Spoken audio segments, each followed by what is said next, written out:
إن الحمد لله نحمده ونستعينه ونستغفره ونعوذ بالله من شرور أنفسنا ومن سيئات أعمالنا من يهده الله فلا مضل له ومن يضلل فلا هادي له وأشهد أن لا إله إلا الله وحده لا شريك له وأشهد أن محمدا عبده ورسوله يا أيها الذين آمنوا اتقوا الله حق تقاته ولا تموتن إلا وأنتم مسلمون يا أيها الناس اتقوا ربكم الذي خلقكم من نفس واحدة وخلق منها زوجها وبث منهما رجالا كثيرا ونساء واتقوا الله الذي تساءلون به والأرحام إن الله كان عليكم رقيبا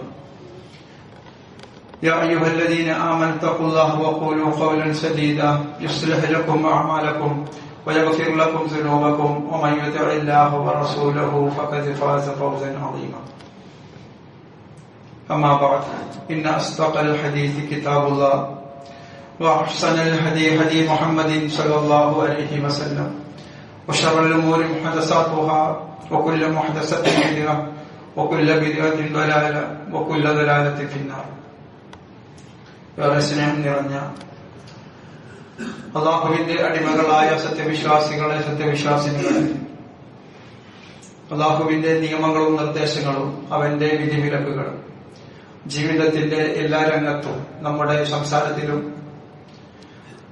നമ്മുടെ പെരുമാറ്റത്തിലും നമ്മുടെ ഇടപാടുകളിലും നമ്മുടെ ഇടപെടലുകളിലും കാത്തു സൂക്ഷിക്കണമെന്ന് എല്ലാവരെയും ഉണർത്തുകയാണ്. ഒരിക്കൽ ഉമർ റളിയല്ലാഹു അൻഹു അദ്ദേഹം മക്കയിൽ ഗവർണറായി നിശ്ചയിച്ചിരുന്ന നഫീർ ഇബ്ൻ അബ്ദുൽ ഹാരിസ് എന്ന സഹാബിയെ ഉസ്ഫാൻ എന്ന സ്ഥലത്ത് വെച്ച് കണ്ടുമുട്ടുകയാണ്. അപ്പൊ ഉമർ റളിയല്ലാഹു അൻഹു ചോദിച്ചു, മക്കയിൽ നീ ആരെയാണ് നേതാവാക്കി? ഒരു ഗവർണർ മറ്റൊരു സ്ഥലത്തേക്ക് പോകുമ്പോൾ ചാർജ് കൊടുക്കണമല്ലോ. അപ്പൊ ആ ഉത്തരവാദിത്വം ആരെയാണ് ഏൽപ്പിച്ചിട്ടുള്ളത്? ഗവർണറുടെ ചാർജ്, ചുമതല ആരെയാണ് ഏൽപ്പിച്ചിട്ടുള്ളത് എന്ന് ചോദിച്ചു. അപ്പൊ നഫീ പറഞ്ഞു, ഞാൻ ഇബ്നു അഫ്സയെയാണ് ഏൽപ്പിച്ചിട്ടുള്ളത്. അപ്പൊ ഉമർ ഖത്താബ് റളിയല്ലാഹു അൻഹു ചോദിച്ചു, ആരാണ് ഇബ്നു അഫ്സ? അപ്പൊ നഫീ മറുപടി പറഞ്ഞു, ഇബ്നു അഫ്സ നമ്മുടെ മോചിപ്പിക്കപ്പെട്ട ഒരു അടിമയാണ് എന്ന് പറഞ്ഞു. ഉമർ ഖത്താബ് റളിയല്ലാഹു അൻഹു ഒരു അത്ഭുതത്തോടു കൂടി ചോദിച്ചു, ഒരു അടിമയെയാണോ നീ ഗവർണറുടെ ചുമതല ഏൽപ്പിച്ചിട്ടുള്ളത്? അപ്പൊ അതിന് നഫീ കൊടുത്ത മറുപടി, ഈ ഇബ്നു അഫ്സ ഖുർആനിൽ അഗാധ പാണ്ഡിത്യമുള്ളവനാണ്. അതേപോലെ തന്നെ ഇൽമുൽ ഫറായിദിൽ ഗഹനമായ രീതിയിൽ പഠിച്ച വ്യക്തിയുമാണ്, കൃത്യമായ അറിവുള്ള ആളുമാണ് എന്ന് പറഞ്ഞു. അപ്പൊ ഉമർ ഖത്താബ് റളിയല്ലാഹു അൻഹു അപ്പോൾ പറഞ്ഞു, ഞാൻ റസൂലുള്ളാഹി സ്വല്ലല്ലാഹു അലൈഹി വസല്ലമ പറഞ്ഞത് കേട്ടിട്ടുണ്ട് എന്ന് പറഞ്ഞുകൊണ്ട്, അമാ ഇന്ന നബിയ്യുക്കും സ്വല്ലല്ലാഹു അലൈഹി വസല്ലമ ഖദ് ഖാല, നബി സ്വല്ലല്ലാഹു അലൈഹി വസല്ലമ ഇങ്ങനെ പറഞ്ഞിട്ടുണ്ട്, ഇന്നല്ലാഹ നിശ്ചയമായും അല്ലാഹു യർഫഉ ബിഹാദൽ കിതാബി അഖ്വാമൻ, ഈ ഗ്രന്ഥം കൊണ്ട്, ഖുർആൻ കൊണ്ട് ഒരു ജനതയെ അല്ലാഹു ഉന്നതിയിലെത്തിക്കും. അതേപോലെ തന്നെ വയളഉ ബിഹി ആഖിരീൻ, മറ്റ് ചില ആളുകളെ ആ ഖുർആൻ കൊണ്ട് തന്നെ താഴ്ത്തുകയും ചെയ്യുന്നു എന്ന് പറഞ്ഞു. ഈ ഹദീസ് ഈ റിപ്പോർട്ട് നമ്മളെ പഠിപ്പിക്കുന്ന ഒരു വിഷയമുണ്ട്, ഖുർആന്റെ മഹത്വമാണ്. അപ്പൊ നിങ്ങളൊരു അടിമക്ക് കിട്ടുന്ന ഒരു വാല്യൂ എത്രയായിരിക്കും ഒരു സമൂഹത്തിൽ? സാധാരണ നിനക്ക് നമുക്കൊക്കെ ഇവിടെ ഒരു ഹാഫിളായ, അന്യ സംസ്ഥാനത്തിൽ നിന്ന് വന്ന ഒരു ഹാഫിളായ തന്നെ നമ്മുടെ മനസ്സിലൊക്കെ എത്രമാത്രം പരിഗണന ആൾക്കുണ്ടാകും. വലിയൊരു ആലിമാകട്ടെ, അയാൾ വന്നത് തമിഴ്നാട്ടിൽ നിന്നാണെങ്കിൽ നമുക്ക് അദ്ദേഹത്തോട് തോന്നുന്ന ആ ഒരു ഡിസ്റ്റൻസ്, ആ ഒരു വ്യത്യാസമുണ്ടായി, ഒരു കുറവുണ്ടാവും നമുക്ക്. പക്ഷെ ഇവിടെ വിശുദ്ധ ഖുർആൻ കൊണ്ട് എന്ത് ചെയ്യാണ്? ഒരു ഗവർണർ സ്ഥാനത്തേക്ക് വരെ എത്തുകയാണ് ഇബ്നു അഫ്സ. വിശുദ്ധ ഖുർആൻ നമുക്കറിയാം ഒരു ഗവർണറെ ഏൽപ്പിച്ച ചുമതല എന്നുള്ളത് അവിടുത്തെ പ്രമാണിമാരെയും അവിടുത്തെ പാവപ്പെട്ടവരെയും എല്ലാം ഭരിക്കാൻ ചുമതല ഏൽപ്പിച്ച ഒരു വ്യക്തിയാണ് ആര്? ഇബ്നു അബ്സാൻ അടിമ. അതാണ് വിശുദ്ധ ഖുർആന്റെ മഹത്വം. ആ വിശുദ്ധ ഖുർആൻ അവതരിപ്പിക്കപ്പെട്ട മാസത്തിലാണ് നമ്മളുള്ളത്. ആ വിശുദ്ധ ഖുർആനെ കുറിച്ച് അതിന്റെ സിഫത്തുകൾ ഇങ്ങനെ പറയുകയാണെങ്കിൽ നോക്കൂ നിങ്ങൾ. അണയാത്ത മങ്ങാത്ത വെളിച്ചമാണ് വിശുദ്ധ ഖുർആൻ. 1400 വർഷങ്ങൾക്ക് എത്ര തലമുറകൾ കഴിഞ്ഞുപോയി. നമുക്കറിയാം ഇന്ന് ജൻസി എന്ന് പറയുന്ന ഈ ന്യൂ ജനറേഷൻ പുതിയ തലമുറയെ നമ്മൾക്ക് മെതിക്കാൻ കഴിയാത്ത ഒരു പ്രശ്നമാണ് എല്ലാവരും പറയുന്നത്. എങ്ങനെ അവരെ നമ്മൾ വളർത്തിക്കൊണ്ടുവരും, എങ്ങനെ നമ്മൾ അവരെ സ്വീകരിക്കും, അല്ലെങ്കിൽ എങ്ങനെ നമ്മൾ അവരെ പരിഗണിക്കും, എങ്ങനെയാണ് അവരെ നേരിടേണ്ടതെന്നും അറിയാത്ത ഒരു രീതിയിലാണ് നമ്മൾ പലപ്പോഴും പറയാറുള്ളത്. അപ്പോ ആ കാലഘട്ടത്തിലും തലമുറകൾ മാറി വരുന്നുണ്ട്. ആ തലമുറകൾ മാറി വന്നിട്ടും അണയാത്ത മങ്ങാത്ത വെളിച്ചം നിലനിൽക്കുകയാണ് വിശുദ്ധ ഖുർആൻ എന്നത്. ആ മനുഷ്യ ചരിത്രത്തിൽ ചിന്തയെ ഉണർത്തിയ, സംസ്കാരങ്ങളെ രൂപപ്പെടുത്തിയ, ആത്മാവിനെ ശുദ്ധീകരിച്ച ദൈവിക ദർശനം. അതാണ് നമുക്ക് ചരിത്രത്തിൽ ഇങ്ങനെ വായിക്കുമ്പോൾ മനസ്സിലാക്കുക വിശുദ്ധ ഖുർആൻ. അവിടെ നിൽക്കുന്നില്ല അതിന്റെ സിഫത്തുകൾ. ചരിത്രത്തെ മാറ്റിയ വെളിച്ചം, അതേപോലെ തന്നെ ഭാഷയെ അതിജീവിച്ച സാഹിത്യം, ശാസ്ത്രത്തെ ചിന്തിപ്പിച്ച പ്രചോദനം, ആധുനിക മനുഷ്യന് വഴികാട്ടുന്ന ദീപം. എത്രയെത്ര സിഫത്തുകൾ, എത്രയെത്ര ഗുണങ്ങൾ, എത്രയെത്ര വിശേഷണങ്ങൾ വിശുദ്ധ ഖുർആനിൽ. ആ ഖുർആൻ അവതരിപ്പിക്കപ്പെട്ട മാസമാണ് റമദാൻ മാസം. ആ ഖുർആൻ നോക്കൂ നിങ്ങൾ, കാലങ്ങൾ ഇങ്ങനെ മാറുന്നു. കാലം മാറുമ്പോഴും മൂല്യങ്ങൾ മങ്ങാത്തതാണ് വിശുദ്ധ ഖുർആൻ. ആധുനികതയോട് പറയാനുള്ളത് അതാണ്. ഇപ്പൊ നമുക്കറിയാം ലൈംഗിക വിശുദ്ധി പാലിക്കണം എന്ന് പറഞ്ഞുകൊണ്ട് സൂറത്തുൽ മാഇദയിലും സൂറത്തുൽ നിസായിലും കാണാൻ കഴിയും. വളരെ വിശദമായി പറയുന്നുണ്ട് ആരൊക്കെ വിവാഹം കഴിക്കാം. അവിടെ പറയുന്നൊരു വിഷയമുണ്ട്, വലാ മുത്തഖിദി അഖ്ദാൻ. നിങ്ങൾ രഹസ്യക്കാരെ, രഹസ്യ ബന്ധങ്ങൾ നിങ്ങൾ കൊണ്ടു നടക്കരുത്, രഹസ്യ ബന്ധങ്ങൾ ഉണ്ടാക്കരുത്, അവിഹിത വേഴ്ചകൾ നിങ്ങൾ ഏർപ്പെടരുത്, അവിഹിതമായ ബന്ധം നിങ്ങൾ ഉണ്ടാക്കരുത്. ഇന്നിപ്പോ ഈ അടുത്ത ഈ 2 ആഴ്ച ഏകദേശം നോമ്പിന്റെ തുടക്കത്തിൽ അവിഹിതമായ രീതിയിൽ അവിഹിത ബന്ധം കൊണ്ട് നടന്ന കൊലപാതകങ്ങൾ, 20 വർഷമായി അവിഹിതമായ ബന്ധത്തിൽ ഏർപ്പെടുന്ന സ്ത്രീയെ കല്ലെടുത്ത് തലക്കടിച്ച് കൊന്ന് റെയിൽ പാളത്തിലേക്ക് തള്ളുക. ഇത് 1400 വർഷങ്ങൾക്ക് മുമ്പ് വിശുദ്ധ ഖുർആൻ പറയുകയാണ്, ആജ്ഞാപിക്കുകയാണ് സത്യവിശ്വാസികളെ വലാ മുത്തഖിദി അഖ്ദാൻ. മങ്ങിയിട്ടില്ല. ഖുർആൻ പറഞ്ഞ ഏതെങ്കിലും ഒരു വിഷയം, ഒരു ഹറാമാക്കിയ വിഷയം അത് നല്ലതായിരുന്നു, അത് ഹറാമാക്കേണ്ടതില്ലായിരുന്നു എന്ന് പറയാൻ ഒരു സമൂഹത്തിന് കഴിഞ്ഞിട്ടില്ല. വലാ മുത്തഖിദി അഖ്ദാൻ. നിങ്ങൾ സുഹൃത്തെന്ന പേരിലോ ഏത് പേരിട്ട് വിളിച്ചാലും കാലാകാലങ്ങളിൽ പേരുകൾ മാറി വന്നിട്ടുണ്ട്. ഇന്ന് സുഹൃത്ത് എന്ന് പറയാൻ പാടുള്ളൂ, അതല്ലെങ്കിൽ കുറ്റകരമാണ്. മറ്റേ ആൾ കേസ് കൊടുത്താൽ നമ്മൾ കൊടുക്കും. മറ്റു ഭാഷകളൊന്നും ഉപയോഗിക്കാൻ പാടില്ല. ഭാര്യയുടെ സുഹൃത്ത്, ഭർത്താവിന്റെ സുഹൃത്ത്, ഇതാണ് പറയേണ്ടത്. അവിഹിത ബന്ധങ്ങൾക്ക്, അവിഹിത വീഴ്ചകൾ. നോക്കൂ നിങ്ങൾ, ഇതാണ് കാലം മാറുമ്പോഴും മൂല്യങ്ങൾ മങ്ങാത്തത്, മാറാത്തത്, എന്നെന്നും നിലനിൽക്കുന്നത്. അതാണ് വിശുദ്ധ ഖുർആൻ. ആ വിശുദ്ധ ഖുർആൻ അവതരിപ്പിക്കപ്പെട്ടത് നമുക്കറിയാം. ആ വെളിച്ചം കിട്ടിയത് ഹിറാ ഗുഹയിൽ നിന്നാണ്. കുറച്ചു നേരം നമ്മളൊന്ന് ഹിറാ ഗുഹയിലേക്കൊന്ന് നോക്കൂ നിങ്ങൾ. ഹിറാ ഗുഹയിലാണ് ഇപ്പോൾ നമ്മളൊന്ന് സങ്കല്പിച്ച് നോക്കൂ. അവിടെ ഉണ്ടായത് ആ സംഭവം. അതികായനായ മലക്കുകളുടെ കൂട്ടത്തിൽ അതികായനായ 600ഓളം ചിറകുകളുള്ള പ്രപഞ്ചത്തെ മൂടി നിൽക്കുന്ന ആ ജിബ്രീൽ അലൈഹിസ്സലാത്തു വസ്സലാം വന്നുകൊണ്ട്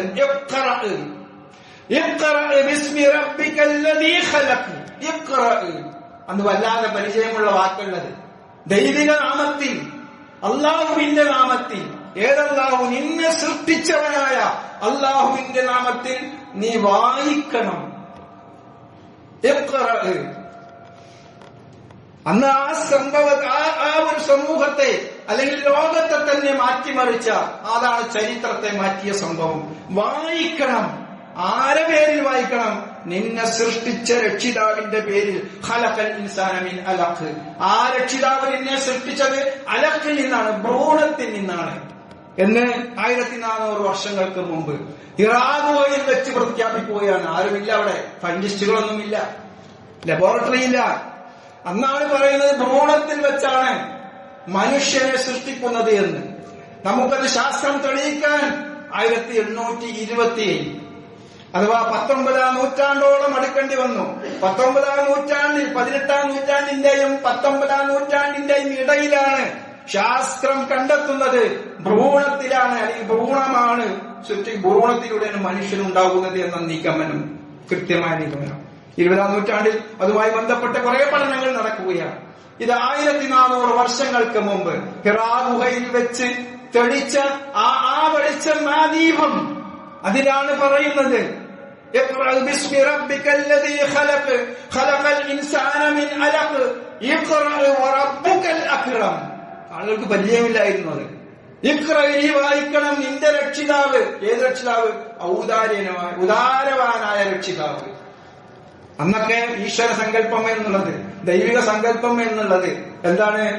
ആ ദൈവം അല്ലെങ്കിൽ ആ അള്ളാഹു എന്നുള്ളത് ഒരു ക്രൂരനായ, തലയോട്ടി ചേർത്ത് മാലയായി ചേർത്ത് കഴുത്തിൽ ചാർത്തിയ ദൈവിക സങ്കല്പങ്ങൾ നിലനിൽക്കുന്ന നാട്.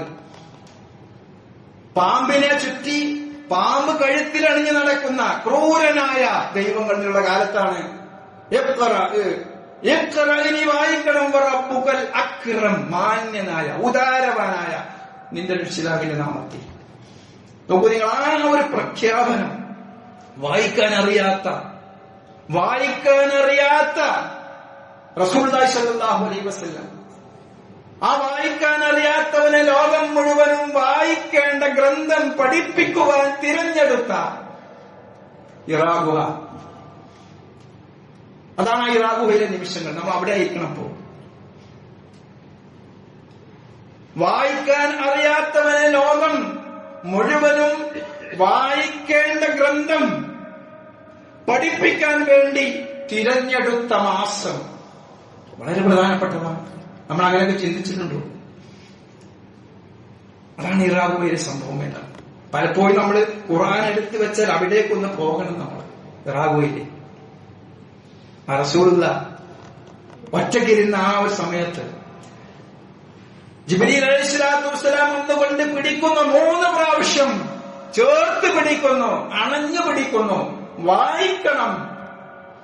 അതുകൊണ്ട് തന്നെ വിശുദ്ധ ഖുർആന്റെ ആശയങ്ങൾ എഴുതാൻ അറിയാത്തവനും വായിക്കാൻ അറിയാത്തവനും നമ്മുടെ മനസ്സങ്ങനെയാണെങ്കിൽ നമുക്കത് മനസ്സിലാകും എന്നുള്ളതാണ്. അതിന് നമുക്കൊരു മെസ്സേജ്. ആ ഗ്രന്ഥം അവിടെ നിന്ന് തുടങ്ങി. അതാണ് റമദാൻ മാസത്തിൽ നമ്മൾ നിൽക്കുന്നത്. റമദാനല്ലദീ ഉൻസില ഫീഹിൽ ഖുർആൻ, 2ാമത്തെ അധ്യായം സൂറത്തുൽ ബഖറയിലെ 185-ാമത്തെ വചനം. ശഹ്റു റമദാനല്ലദീ ഉൻസില ഫീഹിൽ ഖുർആൻ, ഈ മാസത്തിലാണ് വിശുദ്ധ ഖുർആൻ അവതരിപ്പിച്ചത്. കഴിഞ്ഞ ഖുതുബയിൽ നമ്മൾ പറഞ്ഞു നോമ്പ് എന്തിനാണ്? ലഅല്ലക്കും തത്തഖൂൻ. ആർക്കും സംശയമില്ല, വളരെ സ്പഷ്ടമാണ്. നോമ്പ് എന്തിനുള്ളതാണ്? ലഅല്ലക്കും തത്തഖൂൻ, നിങ്ങൾ തഖ്വയുള്ളവരാകുന്നതിന് വേണ്ടി. എന്താണ് നോമ്പിന്റെ റിസൾട്ട്? തഖ്വയുള്ളവരാവുക എന്നുള്ളതാണ്. നോമ്പ് അനുവദിച്ചത് തഖ്വയുള്ളവരാകുന്നതിന് വേണ്ടി. നോമ്പിന്റെ ഫലം എന്താണ്? നോമ്പിന്റെ റിസൾട്ട് എന്താണ്? തഖ്വയുള്ളവരാവുക എന്നുള്ളത്. അള്ളാഹുവിന്റെ വിധിവിലക്കുകൾ സൂക്ഷിക്കേണ്ട മുറപ്രകാരം സൂക്ഷിച്ചുകൊണ്ട് മുന്നോട്ട് പോകണം. നോമ്പ് എന്തിനു വേണ്ടിയാണ് എന്ന് നമുക്ക് അതിൽ നിന്ന് മനസ്സിലായി. 153-ാമത്തെ വചനം സൂറത്തുൽ ബഖറയിൽ. ഇനി നോമ്പ് എന്തിനുള്ളതാണെന്ന് പറയുന്നത് പോലെ തന്നെ ആ റമദാൻ മാസത്തിൽ അവതരിച്ച വിശുദ്ധ ഖുർആൻ എന്തിനു വേണ്ടിയുള്ളതാണ്? നോമ്പ് എന്തിനു വേണ്ടി? ഖുർആൻ എന്തിനു വേണ്ടി? മനസ്സിലാക്കണല്ലോ. ഖുർആൻ നമ്മളിങ്ങനെ ആ കത്തം ഓതി തീർക്കുന്ന സമയമാണ്. പരമാവധി ഓതി തീർക്കും. ഇമാം ഷാഫി റഹ്മത്തുള്ളാഹി അദ്ദേഹം ഒരു ദിവസം 2 കത്തം തീർത്തിരുന്നു. നോമ്പിന് 60 പ്രാവശ്യം ഓതി തീർത്ത വ്യക്തിയാണ് ഇമാം ഷാഫി റഹ്മത്തുള്ളാഹി. നമ്മളിങ്ങനെ ആലോചിക്കും അതുണ്ടാവുക, കാരണം നമ്മളെ കൊണ്ട് ഒരിക്കലും കഴിയില്ല. ഇനി അത് മാത്രമല്ല, ഇമാം ഷാഫി ഓതിയ പാരായണുണ്ടല്ലോ, അതുപോലെ നമുക്ക് പാരായണം ചെയ്യാൻ കഴിയുമോ? ഇമാം ഷാഫി റഹിമഹുള്ള പാരായണം ചെയ്യുന്നത് തദബ്ബുറോട് കൂടിയാണ്. നമ്മളോ? തദബ്ബുർ എന്ന് പറഞ്ഞാൽ ഖുർആന്റെ ആയത്തുകളിലൂടെ പോകുമ്പോ ചിലപ്പോ സന്തോഷിക്കേണ്ടി വരും, ചിലപ്പോ കരയേണ്ടി വരും, ചിലപ്പോ ഒന്ന് സ്റ്റക്കായി പോകും. ഇതാണ് വിശുദ്ധ ഖുർആന്റെ പാരായണം എന്നത്. അല്ലദീന ആതൈനാഹുൽ കിതാബ യത്ലൂനഹു ഹഖ്ഖ തിലാവതിഹി, ഹഖ്ഖായ തിലാവത്ത്. നോക്കൂ നിങ്ങൾ, ഇത് നമ്മൾ ഓതിക്കൊണ്ടിരിക്കുന്ന ഒരു സമയമാണ്. ഖുർആൻ എന്തിനു വേണ്ടിയാണ് അവതരിപ്പിച്ചത്? ലിതുഖ്രിജൻ നാസ്, കിതാബുൻ അൻസൽനാഹു ഇലൈക ലിതുഖ്രിജൻ നാസ്, ജനങ്ങളെ പുറത്തു കൊണ്ടുവരുന്നതിന് വേണ്ടി, മിനദ്ദുലുമാത്, അന്ധകാരങ്ങളിൽ നിന്ന്, ഇരുട്ടുകളിൽ നിന്ന്, ഇലന്നൂർ, പ്രകാശത്തിലേക്ക്. അതാണ് അണയാത്ത മങ്ങാത്ത വെളിച്ചം വിശുദ്ധ ഖുർആൻ. ആ വെളിച്ചത്തിലേക്ക് കൊണ്ടുവരുന്നതിന് വേണ്ടി എവിടുന്ന്? ഇരുട്ടുകളിൽ നിന്ന്, തിന്മയാകുന്ന ഇരുട്ട്, അന്ധകാരങ്ങളാകുന്ന എല്ലാവിധ തിന്മകളും നിറഞ്ഞ ആ ഒരു ഇരുട്ടിൽ നിന്ന് പ്രകാശത്തിലേക്ക് കൊണ്ടുവരണം. ഇന്നും ഈ നിമിഷവും അത് ചെയ്യണം, നടന്നുകൊണ്ടിട്ട്. ഇന്നും അക്രമങ്ങളുടെ കാലം, വിദ്വേഷത്തിന്റെ കാലം. എന്തൊക്കെയാണ് നാട്ടിൽ നടക്കുന്നത് നോക്കൂ നിങ്ങൾ. രാഷ്ട്രീയത്തിന്റെ പേരിൽ നടക്കുന്ന അക്രമങ്ങൾ, അല്ലാതെ നടക്കുന്ന അക്രമങ്ങൾ, പണത്തിന്റെ പേരിൽ, അവിഹിത ബന്ധത്തിന്റെ പേരിൽ.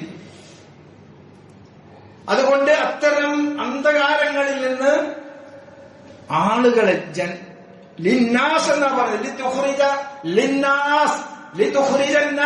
ജനങ്ങളെ കൊണ്ടുവരുന്നതിന് വേണ്ടി. മുസ്ലിങ്ങളല്ല. ആളുകള് ധരിച്ചിട്ടുള്ളത് മുസ്ലിങ്ങളെ എന്നാണ്. അല്ല, ഇത് ജനങ്ങൾക്ക് എത്തിക്കേണ്ട സന്ദേശമാകുന്നു, ജനങ്ങൾക്ക് എത്തിക്കേണ്ട സന്ദേശമാകുന്നു. 16-ാമത്തെ അധ്യായം സൂറത്തുൽ ഇബ്രാഹിമിന്റെ 1-ാമത്തെ വചനം ആദ്യം മോദി കേൾപ്പിച്ചത്. ലിതുഖ്രിജൻ നാസ്, കിതാബുൻ അൻസൽനാഹു ലിതുഖ്രിജൻ നാസ്, ജനങ്ങളെ പുറത്തേക്ക് കൊണ്ടുവരുന്നതിന് വേണ്ടി അന്ധകാരങ്ങളിൽ നിന്ന്. സൂറത്തുൽ ഇബ്രാഹിമിന്റെ അവസാനിക്കുന്നത്, തുടക്കവും അവസാനവും വിശുദ്ധ ഖുർആനെ കുറിച്ചാണ് പറയുന്നത്. സൂറത്തുൽ ഇബ്രാഹിം അവിടെയാണ് പറയുന്നത്, ഹാദാ ബലാഗുൻ ലിന്നാസ്, ഇത് ജനങ്ങൾക്ക് എത്തിക്കേണ്ട സന്ദേശമാണ്. ഓതിയാൽ എത്തൂല, കത്തം തീർത്താൽ എത്തൂല. കത്തം തീർക്കണം, ഓതണം, അത് നമ്മുടെ ബാധ്യതയാണ്. പക്ഷേ ഖുർആൻ എന്തിനു വേണ്ടി അവതരിപ്പിച്ചു എന്ന ആ അവതരണ ഉദ്ദേശം ഒരിക്കലും ഓർത്തുകൊണ്ട് നടക്കുകയില്ല. അതെത്തിക്കണം. ഹാദാ ബയാനുൽ ലിന്നാസ്, 3-ാമത്തെ അധ്യായം സൂറത്തുൽ ആല ഇംറാനിലെ 138-ാമത്തെ വചനം. ഹാദാ ബയാൻ, ബയാൻ എന്ന് പറഞ്ഞാൽ എന്താണ്? വിളംബരം. ഒരു നോട്ടീസ് ബോർഡിൽ നമ്മൾ കാര്യം വെച്ചിട്ടുണ്ടെങ്കിൽ അതൊരു വിളംബരമാണ്. ഇന്ന പോലെയൊക്കെയാണ് ഇവിടുത്തെ കാര്യങ്ങൾ എന്നുള്ളത്. ഇന്ന സമയത്ത് കരണ്ട് പോകുമെന്ന് KSEB ഒരു വിളംബരം പ്രഖ്യാപിച്ചാൽ അത് നടക്കും. അത് നമ്മൾ അറിയണം. അതാണ് ഹാദാ ബയാനുൽ ലിന്നാസ് വഹുദൻ വമൗഇദതൻ ലിൽമുത്തഖീൻ. ഹുദയുണ്ട് അതില്, മൗഇദത്തുണ്ട്, സദുപദേശമുണ്ടതിൽ. ഇതൊക്കെയാണ് ഖുർആന്റെ അവതരണ ഉദ്ദേശമായി പറഞ്ഞത്. ശഹ്റു റമദാൻ അല്ലദീ ഉൻസില ഫീഹിൽ ഖുർആൻ എന്ന് പറഞ്ഞിട്ട് ഹുദൻ ലിന്നാസ്, ജനങ്ങൾക്ക് സന്മാർഗമായി. അതാണ് വിശുദ്ധ ഖുർആന്റെ അവതരണ ഉദ്ദേശം എന്നുള്ളത്. ഇന്ന ഹാദൽ ഖുർആന യഹ്ദീ ലില്ലതീ ഹിയ അഖ്വം, 17-ാമത്തെ അധ്യായം സൂറത്തുൽ ഇസ്രാ, അതിന്റെ 9-ാമത്തെ വചനം. ഇന്ന ഹാദൽ ഖുർആൻ, നിശ്ചയമായും ഈ ഖുർആൻ. ഏത് ഖുർആൻ? ഹിറാ ഗുഹയിൽ നിന്ന് നമുക്ക് ലഭിച്ച ഖുർആൻ. ആ വെളിച്ചം 1400 വർഷങ്ങൾക്കായിട്ട് അണയാതെ മങ്ങാതെ നിലനിൽക്കുന്ന ആ വെളിച്ചം, ആ ഖുർആൻ, ഇന്ന ഹാദൽ ഖുർആൻ യഹ്ദീ, അത് വഴി കാണിക്കുന്നു. ലില്ലതീ ഹിയ അഖ്വം, നേരായ മാർഗത്തിലേക്ക്, നേരെ ചൊവ്വയിലേക്ക് വഴി കാണിക്കുന്നു. ഒരു സൈൻ ബോർഡ് വെച്ച് കഴിഞ്ഞാൽ, ഇവിടെ തിരുവിലേക്കുള്ള ഒരു ബോർഡ് വെച്ച് കഴിഞ്ഞാൽ അവിടെ എത്തും. അതാണ് ശരിയായ ബോർഡ് എന്നുള്ളത്. അപ്പൊ വിശുദ്ധ ഖുർആൻ ആ ഒരു കർമ്മം നിർവഹിക്കുന്നുണ്ട്, ആ ഒരു ദൗത്യം നിർവഹിക്കുന്നുണ്ട്. ജനങ്ങളെ നേരായ മാർഗത്തിലെത്തിക്കുവാൻ അതിന് കഴിയും.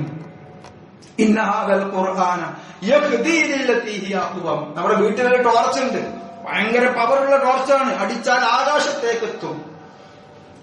ആ ടോർച്ചാവുന്നത് എപ്പോഴാണ്? അത് വെളിച്ചം തെളിയിക്കുമ്പോഴാണ്. തെളിയിച്ചു കൊടുക്കണം നമ്മൾ സമൂഹത്തിന്. ആ സമൂഹം അതിലൂടെ നടന്നു പോകണം. അവരുടെ ആ ഇടവഴിയിലുള്ള ആ റോട്ടിലുള്ള കല്ലുകളും മുള്ളുകളും, അതേപോലെ അവരെ ആക്രമിക്കാൻ നിൽക്കുന്ന ഇഴജന്തുക്കളും അവർ കാണണം ആ വെളിച്ചത്തിലൂടെ. അതാണ് ഇന്ന ഹാദൽ ഖുർആന യഹ്ദീ ലില്ലതീ ഹിയ അഖ്വം. അങ്ങനെയാണ് നമ്മൾ ഖുർആൻ പാരായണം ചെയ്യേണ്ടത്. വിശുദ്ധ ഖുർആന്റെ പാരായണം അങ്ങനെയാണ്, തദബ്ബുറോട് കൂടിയാണ് ചെയ്യുന്നത്. 30 നോമ്പുകൾ പിന്നിട്ട ആളുകൾ ഇവിടെ ഉണ്ടാവും, 60 നോമ്പ് പിന്നിട്ട ആളുകൾ ഉണ്ടാവും, 80 അതേപോലെ തന്നെ 70 ഒക്കെ നോമ്പ് നമ്മുടെ ജീവിതത്തിലൂടെ കടന്നു പോയിട്ടുണ്ടാകും. ലഅല്ലക്കും തത്തഖൂൻ. പരിശോധിക്കണം നമുക്കതിന്റെ റിസൾട്ട് ഉണ്ടായിട്ടുണ്ടോ? നമ്മളുടെ പെരുമാറ്റത്തിൽ ഓരോ നോമ്പും കഴിഞ്ഞ് പുറത്തിറങ്ങുമ്പോൾ, നോമ്പ് കഴിയുമ്പോൾ നമ്മുടെ ജീവിതത്തിൽ വന്ന മാറ്റം, എന്തൊക്കെ മാറ്റങ്ങളാണ് നമ്മൾ വന്നിട്ടുണ്ട്? നമ്മുടെ മക്കളോട്, നമ്മുടെ ഭാര്യമാരോട്, നമ്മുടെ ഭർത്താവിനോട്, നമ്മുടെ അയൽക്കാരോട്, നമ്മുടെ സമൂഹത്തോട്. നമുക്ക് ജോലി തന്ന ആ ഒരു ജോലി ആരാണോ നമുക്ക് തന്നത്, ആ ജോലി തന്ന ഗവൺമെന്റ് ആകട്ടെ അല്ലെങ്കിൽ ഏതെങ്കിലും സ്ഥാപനങ്ങളാകട്ടെ, അവരോട് ഒക്കെ നമുക്ക് അവരോട് നീതി പുലർത്താൻ കഴിഞ്ഞിട്ടുണ്ടോ? 10 മണിക്കൂർ ജോലി പറഞ്ഞത് അവിടെ അത് നമ്മൾ 8 മണിക്കൂറാക്കാൻ എന്തൊക്കെ ചെയ്യണമെന്ന നിരീക്ഷണത്തിലാണോ നമ്മൾ? ജോലി കുറക്കാൻ വേണ്ടി ഇങ്ങനെ കള്ളത്തരവും അതേപോലെ തന്നെ ചതിയും വഞ്ചനയിലും ഒരു മാറ്റവും ഇല്ലാതെ നോമ്പങ്ങനെ കടന്നുപോയിക്കൊണ്ടിരിക്കുന്നു. നമ്മൾ തത്തം തീർത്തുകൊണ്ടിരിക്കുന്നു. ഇന്ന ഹാദൽ ഖുർആന യഹ്ദീ ലില്ലതീ ഹിയ അഖ്വം. അതല്ല ഖുർആന്റെ ജോലി. ഖുർആന്റെ ജോലി നേരായ വഴിയിലേക്ക് അഖ്വം എന്താണ്? നേരെ ചൊവ്വെന്നുള്ളിലാണ്, ഒരു വളവുമില്ലാതെ വക്രതയില്ലാതെ ആ വഴിയിലേക്ക് നടത്തും എന്നുള്ളതാണ്. അതുകൊണ്ട് തന്നെ നമ്മൾ മനസ്സിലാക്കുക, പലപ്പോഴും സത്യനിഷേധികളായ ആളുകൾ പോലും ഖുർആൻ പാരായണം ചെയ്യുമ്പോൾ അവർ ആകെ ബേജാറായിരുന്നു. പാരായണം ചെയ്ത ഖുർആൻ പാരായണം കേട്ടിട്ട് ഒളിഞ്ഞു നിന്ന് തലയിൽ മുണ്ടിട്ടൊക്കെ പോയിട്ട് ഖുർആൻ പാരായണം കേൾക്കാൻ പോവുകയും അവിടെ വെച്ച് അവർക്ക് മാർഗഭ്രംശം സംഭവിക്കുകയും ചെയ്യാം. എന്താണിത്? മുദ്ദസ്സിറിലൊക്കെ കാണാൻ കഴിയും അല്ലെ? വലീദ് മുഗീറിനെ കുറിച്ച് പറഞ്ഞത് അതിങ്ങനെ ആലോചിക്കുക. ആദ്യം ശരിയാണോ തോന്നി. നാട്ടുകാരൊക്കെ വന്ന് ചോദിച്ചു, എന്താ നിങ്ങളുടെ അഭിപ്രായം? വലീദ് ഇബ്നു മുഗീറ പറയണം. അദ്ദേഹം ആലോചിക്കുക, ഒന്നിങ്ങനെ കണക്കാക്കി ചിന്തിച്ചു, തുമ്മനളർ, പിന്നെ ഇങ്ങനെ നോക്കണേ എന്താണ് ഈ ആൾക്കാരോട് പറയാം. കാരണം അത് സത്യമാണെന്ന് അദ്ദേഹത്തിന് അറിയാം. എന്താണ് ആളുകളോട് പറയാ? തുമ്മ അബസ വബസർ, പിന്നെ മുഖം ഇങ്ങനെ ചുളിക്കാണ്, മുഖം കറുപ്പിക്കാണ്. തുമ്മ അദ്ബറ വസ്തക്ബർ, പിന്നെ പിന്നോട്ടടിക്കാണ് അയാള്. നോക്കൂ, നിങ്ങൾ ആ രംഗം ആലോചിച്ചു തോന്നുന്നു. ഒരു മുശ്രിക്കായ അവിശ്വാസിയായ ഒരു മനുഷ്യന് ഖുർആനെ കുറിച്ച് ഒരു അഭിപ്രായം പറയാൻ ചോദിച്ചിട്ട് ഇങ്ങനെ ബേജാറായി അങ്ങോട്ടും ഇങ്ങോട്ടും നടക്കാണ്. ഒന്നിങ്ങനെ ആലോചിക്കും, പിന്നെ ചിന്തിക്കും, എന്ത് പറയണമെന്നറിയാതെ ആ ഒരു സംഗതി ആലോചിച്ചു നോക്കും നിങ്ങൾ. തുമ്മ അദ്ബറ വസ്തക്ബർ, പിന്നെ അയാള് പിന്നോട്ടടിച്ച് അഹങ്കാരം നടിച്ചു. ഫഖാല ഇൻ ഹാദാ ഇല്ലാ സിഹ്റുൻ യുഅ്തർ, ഇത് സിഹ്റാണ്, അതല്ലാതെ അതിന് നിവൃത്തില്ലായിരുന്നു ആൾക്കാരുടെ ഇടയിൽ പറയാൻ. സത്യമാണെന്ന് ബോധ്യപ്പെട്ടു, ഇതിപ്പോ അല്ലാതെ സിഹ്റാണ്. ഇത് സിഹ്റാകുന്നു, ആരിൽ നിന്നോ ഉദ്ധരിക്കപ്പെടുന്ന സിഹ്റാണ്. ഇൻ ഹാദാ ഇല്ലാ ഖൗലുൽ ബശർ, ഇത് മനുഷ്യന്റെ സംസാരം മാത്രമാണ് എന്ന് വലീദ് ഇബ്നു മുഗീറക്ക് പറയേണ്ടി വന്നു. നോക്കുന്ന ആ ഒരു അസ്വസ്ഥത നമുക്ക് ഖുർആൻ കത്തങ്ങൾ തീർക്കുന്ന നമുക്ക് വന്നിട്ടുണ്ടോ? നരകത്തെ കുറിച്ച് പറയുമ്പോൾ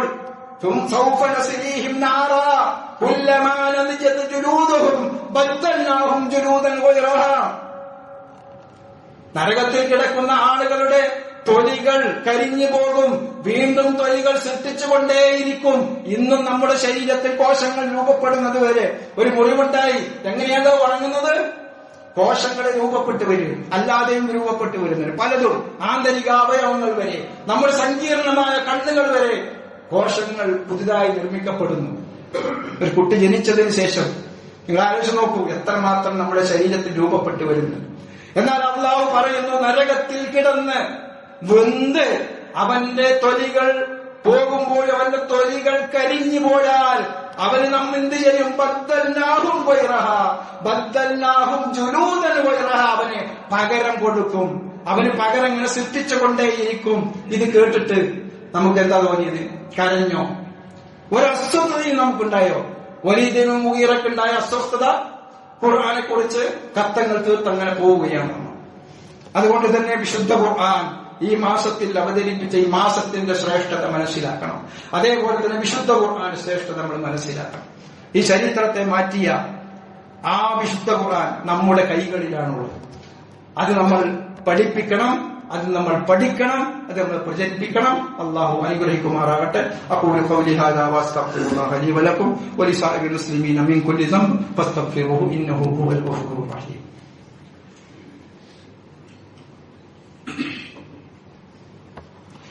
അൽഹംദുലില്ലാഹ് الذي هدانا لهذا وما كنا لنهتدي لولا أن هدانا الله. اللهم صل على محمد وعلى آل محمد وأوصيكم ونفسي بتقوى الله. അള്ളാഹുവിന്റെ വിധിവിലക്കുകൾ മാനിച്ചുകൊണ്ട് ജീവിക്കണമെന്ന് ഒരിക്കൽ കൂടി എല്ലാവരെയും ഉണർത്തുകയാണ്. പറഞ്ഞുകൊണ്ടുവരുന്നത് ഖുർആന്റെ മഹത്വമാണ്. ഒരടിമയെപ്പോലും ഒരു ഗവർണർ സ്ഥാനത്തേക്ക് ഉയർത്താനും അത് ജനങ്ങൾ അംഗീകരിക്കാനും കഴിയാൻ എല്ലാവിധ സാഹചര്യങ്ങളുമുള്ള ഉന്നതിയാണ് വിശുദ്ധ ഖുർആൻ അള്ളാഹു നൽകിയിട്ടുള്ളത്. വിശുദ്ധ ഖുർആൻ മാറ്റിയത് ആ സമൂഹത്തിലെ ആ ജനതയുടെ അല്ലെങ്കിൽ ഒരു ജനതയുടെ ആരാധനാ രീതിയെ മാത്രമല്ല അവരുടെ ആരാധനാ രീതിയെ മാത്രമല്ല മാറ്റിയത്, നേരെ മറിച്ച് അവരുടെ ചിന്തയെയും ജീവിത വീക്ഷണത്തെയുമാണ് മാറ്റിയത്. അല്ലേ? ഇന്നമൽ ഖംറു വൽ മൈസിറു വൽ അൻസാബു വൽ അസ്ലാമു റജ്ലുൻ മിൻ അമലി ശൈത്വാൻ. ഒരൊറ്റ ആയത്ത് മദ്യം ഇങ്ങനെ കഴിച്ചുകൊണ്ടിരിക്കുകയാണ്, മദ്യപിച്ചുകൊണ്ടിരിക്കുകയാണ്. മദ്യത്തിന് അഡിക്ഷനായ ആളുകളാണ്. നമുക്കറിയാം, ഇന്നൊരു മദ്യപാനിയെ അതിൽ നിന്ന് മാറ്റണമെങ്കിൽ എത്രത്തോളം ചികിത്സകൾ വേണ്ടിവരും, എത്രത്തോളം സമയമെടുക്കുമെന്ന്. എന്നാൽ ആ കാലഘട്ടത്തിൽ മദ്യപിച്ചിരുന്നവർ ഒരൊറ്റ ആയത്ത് സൂറത്തുൽ മാഇദയിലേക്ക് ഇന്നമൽ ഖംറു വൽ മൈസിറു വൽ അൻസാബു വൽ അസ്ലാമു റിജ്സും മിൻ അമലി ശൈത്വാൻ ഫജ്തനിബൂഹു. നിങ്ങൾ വെടിയുന്നില്ലേ? ലഅല്ലക്കും തുഫ്ലിഹൂൻ, നിങ്ങൾ വിജയിക്കും. ഒരൊറ്റ ആയത്ത് അതോടുകൂടി നിർത്തി. ഇതും കൂടിയാണ് കുറിച്ചാട്ടനല്ല. ശരിയായ ഒരു പുക വലിക്കുന്ന ഒരാളോട് നമ്മൾ അതിനെ കുറിച്ച് പറഞ്ഞു കൊടുത്തോ, ഒരൊറ്റ ഒന്ന് ഊതി വലിക്കും, അപ്പടില്ലാരും ഒന്നിന് വലിച്ചിട്ട്, അല്ലേ? ഏതെങ്കിലും ഉസ്താദിനെ കാണുമ്പോ അയ്യോ ഡോക്ടറിനെ വരണ്ടേ, എന്നോട് ഞാൻ പറഞ്ഞില്ലേ ഇതിന് മുമ്പ് വലിക്കരുത്, എന്നാലും ഒന്ന് ഉള്ളിൽ എടുത്തിട്ടേ പുറത്തു കൊടുക്കുള്ളൂ. എന്നാൽ അവര് ആ സമയത്ത് നിർത്തി എന്നുള്ളതാ ചരിത്രം പറയുന്നത്. ഉള്ളിലേക്ക് പോയത് വിരൽ വായിലേക്ക് ഇട്ട് ഛർദിച്ചു എന്ന് ചരിത്രത്തിൽ കാണുന്നത്. അതാണ് ഒരു ജനതയുടെ ചിന്തയെയും ജീവിത വീക്ഷണത്തെയും മാറ്റിയ, അതല്ലെങ്കിൽ അവരുടെ സംസ്കാരത്തെ മാറ്റിയ, അവരുടെ പെരുമാറ്റത്തെ മാറ്റിയ, അവരുടെ ഇടപാടുകളെ മാറ്റിയ, അവരുടെ കുടുംബജീവിതത്തെ മാറ്റിയ മഹത്തായ ഒരു ആദർശം, മഹത്തായ ഒരു വെളിച്ചമാണ് അള്ളാഹു നമുക്ക് നൽകിയിട്ടുള്ളത് ഈ വിശുദ്ധ ഖുർആൻ. നമ്മുടെ മുമ്പിൽ 6236 ആയത്തുകളുണ്ട്. പല സഹാബത്തും മരണപ്പെട്ടു പോയത്, പല സഹാബത്തും സ്വർഗം പൂണ്ടത്, സ്വർഗം ലഭിച്ചത് മുഴുവൻ 6236 ആയത്തുകൾ കൊണ്ടല്ല. പലതും ഭാഗികമായ ആയത്തുകൾ ലഭിച്ച് സ്വർഗം കിട്ടിയ ആളുകളുണ്ട്. ഒരു ആയത്ത് കൊണ്ട് ഇസ്ലാമിലേക്ക് കടന്നു വന്ന ആളുകളുണ്ട്. നോക്കൂ നിങ്ങൾ, നമ്മുടെ മുമ്പിൽ 6236 ആയത്തുകൾ അങ്ങനെ പാരായണം ചെയ്തുകൊണ്ടേ ഇരിക്കുകയാണ്. എങ്കിൽ നമ്മളിലുള്ള ഒരു തിന്മ, നമ്മുടെ ഒരു സ്വഭാവം നമ്മൾ മാറ്റിയിട്ടുണ്ടോ എന്ന് നമ്മൾ ആലോചിക്കണം, ചിന്തിക്കണം നമ്മൾ. അതുകൊണ്ട് എല്ലാ സത്യവിശ്വാസികളായ നമ്മൾ, സത്യവിശ്വാസികളും ചിന്തിക്കണം. ഈ ഖുർആൻ പഠിക്കുകയും അത് പഠിപ്പിക്കുകയും അത് പ്രചരിപ്പിക്കുകയും ചെയ്യുന്നവരാകാൻ, അതിന് വേണ്ടിയുള്ള തൗഫീക്കിന് വേണ്ടി നമ്മൾ ശ്രമിക്കണം.